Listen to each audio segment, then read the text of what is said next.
வணக்கம் friends, easy சமையல்.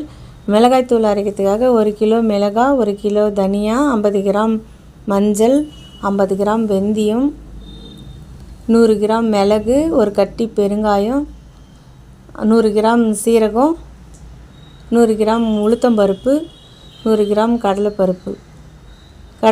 உளுத்தம்பருப்பும் பொன்னிறமாக அதை வறுத்துட்டு மிளகு சீரகம் கொஞ்சம் சூடு ஏற்றி எடுத்துக்கலாம். இது மிளகாவும் தனியாகவும் வெயிலில் காய வச்சு எடுத்துக்கணும். பருப்பு இந்த அளவுக்கு வறுத்துக்கினிங்கன்னா போதும். பெருங்காயம் பொடி பண்ணி ஸ்லோவாக தீ வச்சு அதையும் பொரிச்சுக்குங்க. 1 கிலோ மிளகாய் தனியாக காஞ்சிட்ருக்கு. இந்த தனியா தனியாத்தூள் அரைக்கிறதுக்காக வச்சுருக்கேன். அந்த மஞ்சத்தூள் அரைக்கிறதுக்காக காய வச்சு வச்சுருக்கேன்.